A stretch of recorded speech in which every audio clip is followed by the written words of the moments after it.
హరీష్ రావు గారు తెలంగాణ ప్రజలను తప్పుతో పట్టియాలే, ఇరిగేషన్ నాకంటే ఎక్కువ ఎవరికి తెలియదు, ఎవరికి టీఎంసీ లేదో తెలియదు, క్యూసెక్ లేదో తెలియదు, కృష్ణా జలాలు మనకెంత వాటా రావాల్సింది ఉండే, మనకి ఎంత వచ్చింది ఎవరికి తెలియదు కదా, ఏదంటే అది మాట్లాడదాం ఇష్టానుసారంగా, ప్రజల్ని తప్పుదో పట్టించుడే. ఏమైనా ద్రోహి, ఇప్పుడు జలద్రోహి రేవంత్ రెడ్డి గారు, చంద్రబాబు నాయుడు గారు చెప్పింది చేస్తుండు అని చెప్పి ఏదో వేగ్గా ప్రచారం చేసేస్తే అయిపోతుంది. దాంతో ఇంకా మనము మళ్ళా తెలంగాణ సెంటిమెంట్ను రేకెత్తించవచ్చు, మళ్ళీ మనం అధికారంలోకి రావచ్చు అనే భ్రమలా నువ్వు బతుకుతున్నావు హరీష్ రావు గారు. నేను రెండే ముక్కలలో చెప్తా, మీకు ఏ రోజు కూడా కృష్ణా జలాల పైన గాని దక్షిణ తెలంగాణ మీద గాని ప్రేమ లేదు.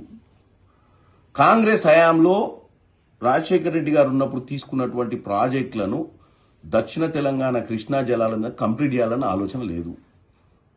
తెలంగాణ వచ్చిన తర్వాత 812 టీఎంసీలు ఉన్నటువంటి కృష్ణా జలాల మీద కేవలం 299 టీఎంసీలే తెలంగాణ కేటాయిస్తే మరి ఎందుకు మీరు పోరాటం చేయలేదు? ఇంటర్నేషనల్ లాస్ ప్రకారము కృష్ణా పరివాహక ప్రాంతం మనలో 69% పారుకుంటూ 31%, 34% ఆంధ్రాలో ఉంటే ఆ పర్సంటేజ్ ప్రకారమే 812 టీఎంసీలలో మన వాటా రావాలి కదా. మరి ఆ 10 ఏళ్లలో గాడిద పనులు దొమ్మిర్రా మీరు?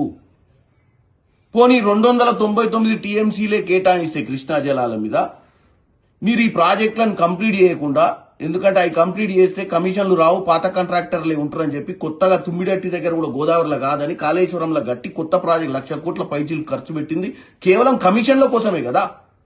ఇప్పుడు వచ్చి మాకు కృష్ణా జలాల మీద ఇప్పుడున్న ప్రభుత్వానికి చిత్తశుద్ధి లేదు, గోదావరి మీద కనుక్కున్న బనకచెర్ల గురించి మాట్లాడుతూ ఒకరోజు పాలమూరు రంగారెడ్డి గురించి మాట్లాడి ప్రజల్ని కన్ఫ్యూజ్ చేస్తున్నావు హరీష్ రావు గారు. నేను చెప్తున్నా వినండి, మీరు 299 టీఎంసీలకు ఎందుకు ఒప్పుకుర్రు, ఎందుకు దాని మీద పోరాటం చేయలేదు మీ 10 ఏళ్ల హయాంలో?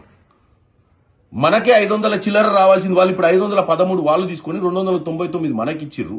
రివర్స్ మనకు రావాలి 513 ఇంటర్నేషనల్ వాటర్ లాస్ ప్రకారం. కానీ మీరు ఈ రోజు పోరాటం చేయాలి.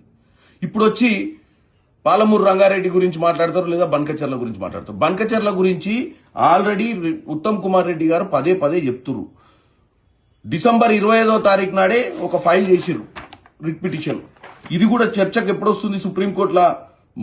సోమవారం 5వ తారీఖు నాడు చర్చ కూడా ఉంది. కానీ మీరేమంటారు? వీళ్ళకి బనకచెర్ల మీద చిత్తశుద్ధి లేదు.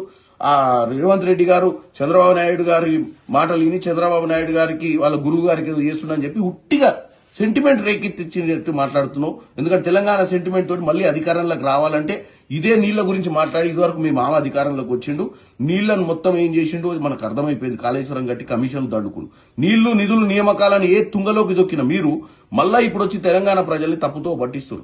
ఎవరు పోయి రాయలసీమకు పోయి రాయలసీమను రత్నాల సీమ చేస్తా అన్నది ఎవడు పోయిండు? బేసిజాలొద్దు, బేసిన్లొద్దు, బేసిజాలొద్దు, 3000 టీఎంసీలు గోదావరి నీళ్లు పోయి సముద్రంలో కలుస్తుంది అన్నది మీ మామగారు కాదా? ఇలా బనకచెర్ల గురించి నువ్వు మాట్లాడుతున్నావు, దానికి ఆద్యం పోసిందే మీ మామ. ఆ రోజు మిగులు జలాలు బాగున్నాయి, దాంట్లో వరద జలాలు ఎక్కువ ఉన్నాయి, 3000 టీఎంసీలు పోయి సముద్రంలో కలుస్తున్నాయి గోదావరి మీద, మీరు ఏమైనా చేసుకోండి అని చెప్పొచ్చిండు చేపల పులుసు తిని. కాబట్టి ఈ రోజు చెప్పేది ఏంటంటే మాకు చిత్తశుద్ధి ఉంది. మేము టోటల్ గా ప్రాజెక్టులు కృష్ణా జలాల మీద 299 టీఎంసీలు ఇప్పుడు ఉంది. మాకు 299 టీఎంసీ కాదు, మాకు ఇంటర్నేషనల్ వాటర్ లాస్ ప్రకారం మా పర్యాటక ప్రాంతం ఎంతైతే ప్రవహిస్తుందో కృష్ణా జలాలు, మా బేసిన్ ఎంత ఉందో అంతనే మా పర్సంటేజ్ కావాలని మా రేవంత్ రెడ్డి గారు పోరాటం చేస్తారు. ఇంకేమనంటే బనకచెర్ల గురించి మాట్లాడుతావు. జలశక్తి మంత్రి దగ్గర 2 ముఖ్యమంత్రులు కూర్చున్న రోజు నువ్వు ఉన్నావు ఆ రూమ్ లో, మేము ఎంపీలుగా మేమున్నాం. ఆ రోజు డిస్కషన్ లో ఏం జరిగింది? ఆ రోజు డిస్కషన్ లో 2-3 విషయాలే జరిగినాయి. ఏంది? ఆ రోజు డిస్కషన్ లో కృష్ణా జలాల మీద టెలిమెట్రీ విధానం పెట్టి ఎవరు ఎన్ని జలాలు ఎవరు ఎంత పర్సంటేజ్ ఆఫ్ వాటర్ వాడుకుంటారో తెలుసుకోవాలని కొత్తగా, ఎందుకంటే ఈ వివాదానికి ఒక ఆలోచన, అంటే ఎన్ని టీఎంసీలు ఎవరు వాడుకుంటారు అనేది ఎగ్జాక్ట్ కోసం టెలిమెట్రీ విధానం పెట్టాలని ఒక డిస్కషన్ అయింది. ఇరు రాష్ట్రాల జలశక్తి అధికారులకు ఒక కమిటీ వేసి అక్కడ ఉన్నటువంటి మరమ్మతులు కానీ అసలు ఉన్న వాస్తవాలు తెలుసుకోవాలని కృష్ణా జలాల మీద. ఇంకోటి శ్రీశైలం ప్రాజెక్టు మరమ్మతులు చేయాలనేది ఒక డిస్కషన్ నడిచింది. గోదావరి రివర్ మేనేజ్మెంట్ బోర్డు వచ్చి తెలంగాణలో, కృష్ణా రివర్ మేనేజ్మెంట్ బోర్డు వచ్చి ఆంధ్రప్రదేశ్లో ఉండే విధంగా కొన్ని నిర్ణయాలు తీసుకున్నారు ఆ రోజు. అంతే తప్ప ఆ రోజు బనకచెర్ల గురించి డిస్కషన్ జరగలేదు. కానీ నువ్వు ఎప్పటికప్పుడు ఈ విషయం ఈ రోజు కాదు, ఈ విషయం ఆ రోజు ముఖ్యమంత్రి గారు చెప్పిర్రు, ఇరిగేషన్ శాఖ మంత్రి ఉత్తమ్ కుమార్ రెడ్డి గారు కూడా చెప్పారు. కానీ పదే వచ్చి బనకచెర్లను తీసుకొచ్చి తెలంగాణ సెంటిమెంట్ కాకెత్తనికే రేవంత్ రెడ్డి గారికి చంద్రబాబు సంబంధాన్ని అంటగట్టుడు, లేదా మా ఇరిగేషన్ మంత్రిని ఎప్పటికప్పుడు పాలమూరు రంగారెడ్డి విషయంలో కానీ ఇంకే విషయాలలోనూ తెలంగాణ ప్రజలకు ఏం తెలియదు తప్పుడు ప్రచారం చేస్తున్నావు. డెఫినెట్ గా మా అందరికి చిత్తశుద్ధి ఉంది. నేను కూడా పార్లమెంట్ లో ఒక 4 సార్లు మాట్లాడినా, మీరు కావాలంటే రికార్డు తీసుకోండి. మాకు విభజన హామీల ప్రకారం పాలమూరు రంగారెడ్డి ప్రాజెక్ట్ కి నేషనల్ స్టేటస్ ఇవ్వాలి, నిధులు ఇవ్వాలని కూడా మేము అడగడం జరిగింది. డెఫినెట్ గా దానికోసం పోరాటం చేస్తున్నాం.